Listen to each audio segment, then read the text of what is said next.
Well, hello and welcome to our debate presentation on neoclassical architecture in revolutionary France.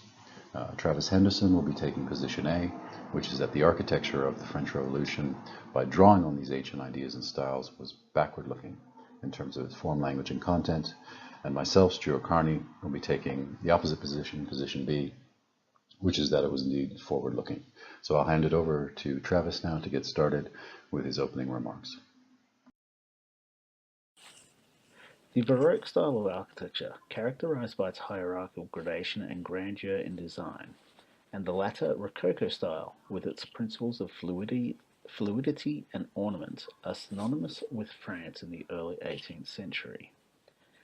Seen by many to be representative of the excesses of the monarchy, these styles of architecture became a casualty of the social and political turmoil of the Revolution. During this period, architects were keen to experiment and look for a more simple, elegant solution which embraced the ideals of this new era, leading many to look back on the classical orders of ancient Greece.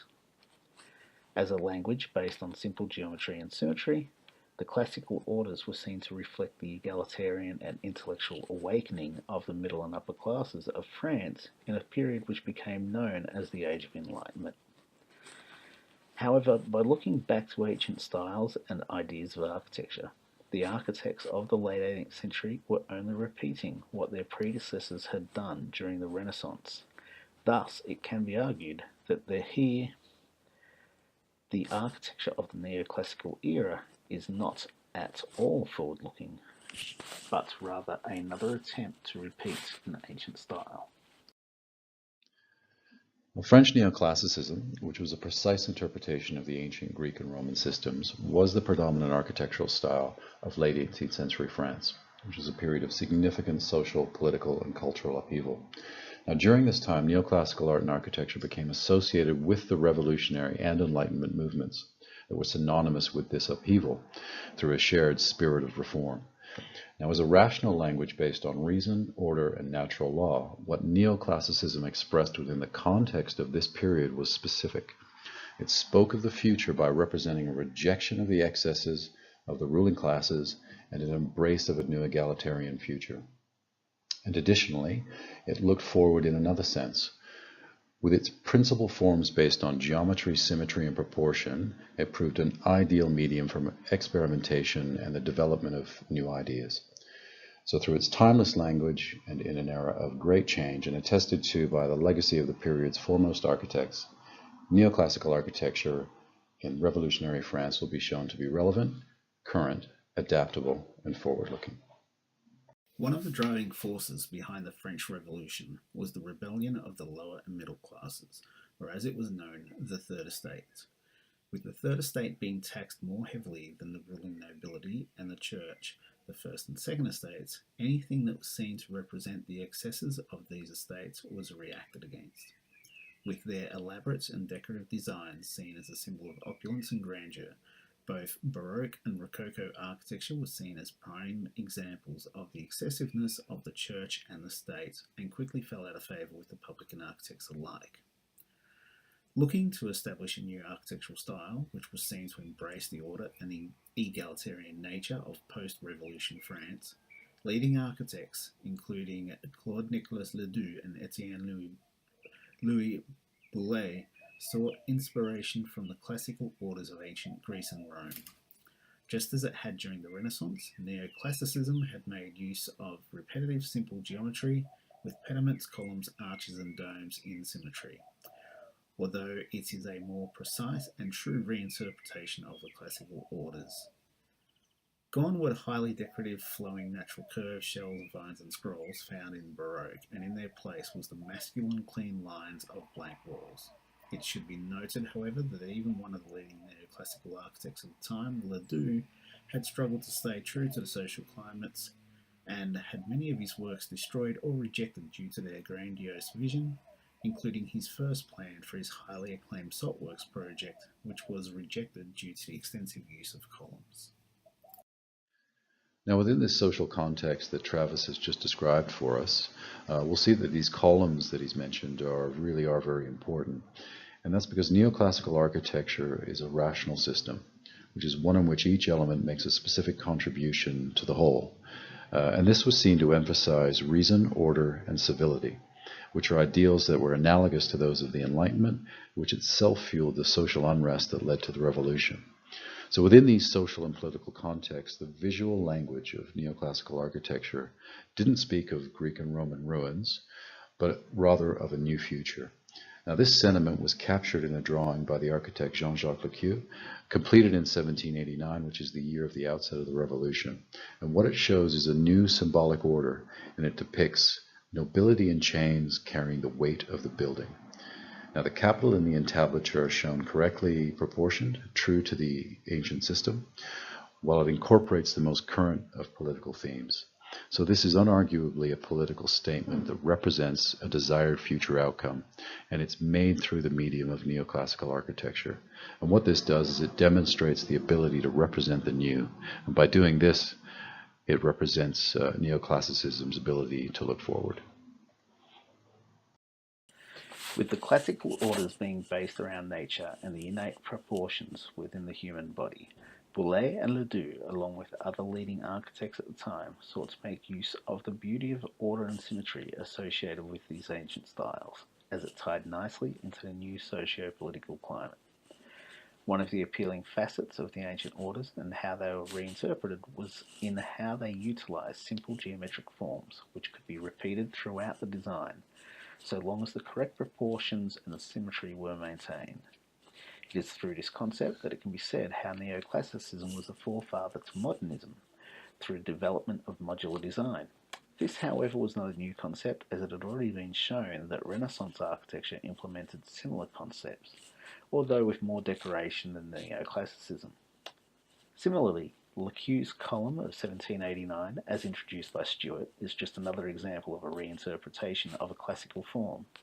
In this case, the caryatid, which was not only used in ancient Greece, but also in Renaissance architecture, further highlighting how neoclassicism was backwards looking.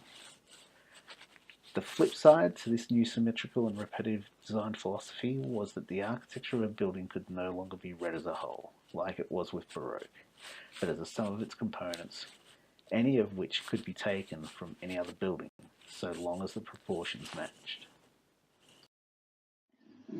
Now, to begin to understand why the claim to be forward-looking is justified, we need to look at the architectural system itself.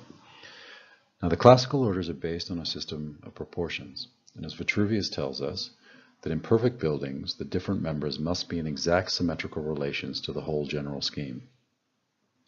Now, this principle in architecture has existed for thousands of years, where it's been commonly accepted that for a building to be beautiful or harmonious, its design must be based on a rational and mathematical system of proportion.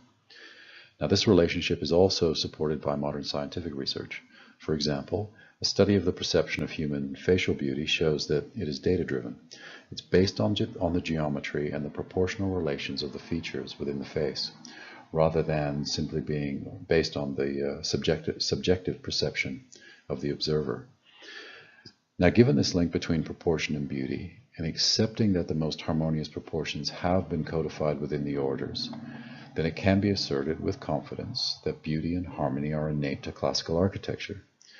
And this is important because as qualities that are broadly valued and readily understood, they ensure that classicism remains a live and current language. And as we saw with the example of Lequeux's symbolic order, this ability to readily communicate can be very powerful and strongly supports again the claim that neoclassicism is forward-looking. As had been seen with Ledoux's works, which were rejected, and Boulez's tendency to design to such grand scales that he was often characterized as a megalomaniac, the idea of neoclassicism being an architectural language that moved away from excessiveness did not really hold water.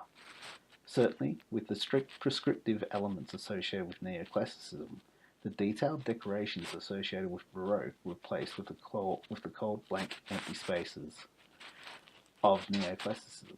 However, the grandness of scale still remained. This was partly due to the bulk of these architects' works being designed for public buildings of the state, but it could also be argued that it was due to the need to maintain proportions and space. While Baroque architecture, through the use of science, mathematics, and a certain artistic whimsy, allowed architects like Francesco Borromini to create a sense of space where none existed, the same could not be said of Neoclassicism, simply due to the need to maintain strict proportions. An example of this is the Palazzo Spada, where Borromini used a floor which sloped up in conjunction with a ceiling that sloped down to create the illusion of a long gallery, as shown on the right, where in reality the gallery was quite small. Other common Baroque techniques were to paint domes in the ceilings where domes did not exist to create the illusion of a more voluminous space than there really was. The principles behind these ideas are still practiced today in architecture, where the architect will create a double-height void with floor-to-ceiling windows in the aim of bringing the outside in and opening up the illusion of space that would otherwise not exist. Now, I think French neoclassicism's best claim to be forward-looking is the fact that it was used as a basis for real experimentation and real innovative design work in the hands of the period's most prominent architects, which were the aforementioned Lequeux and the fairly well-known Claude-Nicolas Ledoux and Étienne-Louis Boullé. Now, much of Boulé's work was concerned with utilizing geometry on a grand scale, where these designs retained the classical elements, but simultaneously abstracted them to achieve unique new compositions. For example, his column cenotaph illustrates this design approach with its undecorated square base, its simplified entablature, and a single line of columns arranged around what is a distinctly unclassical pyramid.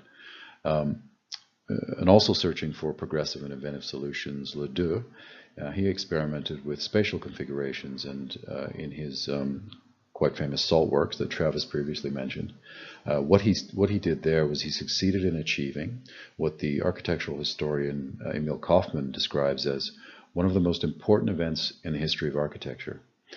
And what he does here is he dismembers the Baroque concatenation, or in other words, he superseded the single structural unit with a plan-based configuration of individual buildings arranged by functional type.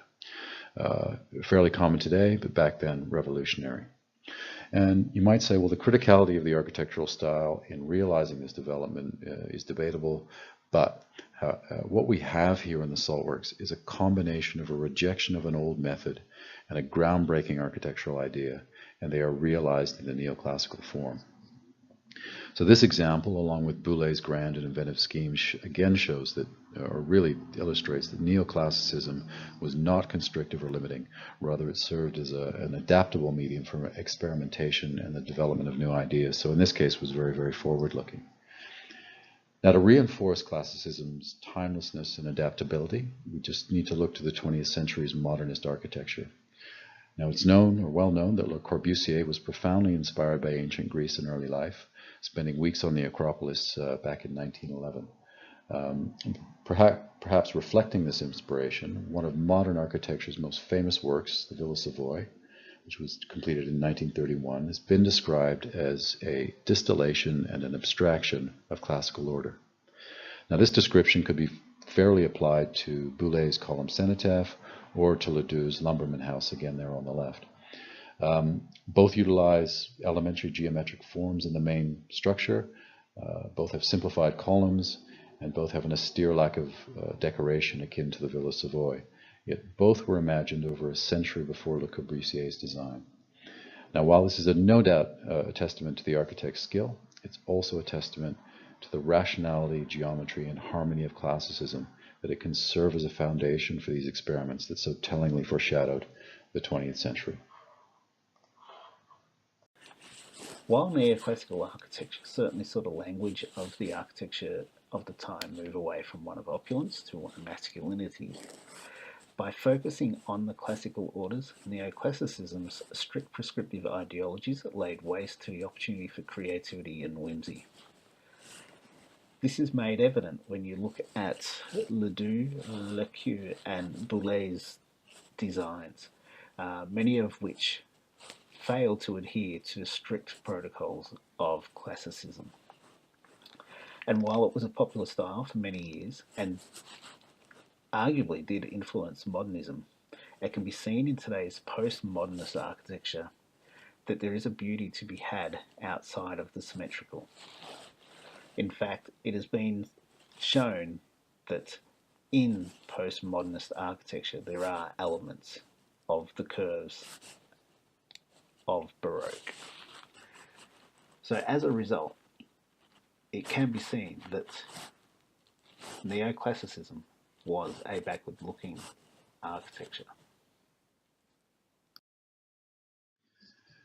Now, it's true that Boulez may have been a megalomaniac, as Travis suggests, and it's also true that you might view his work, his designs, as cold and blank and empty. And it's also true that you might find the strict proportional rules of classical and neoclassical architecture just too restricting and not creative enough.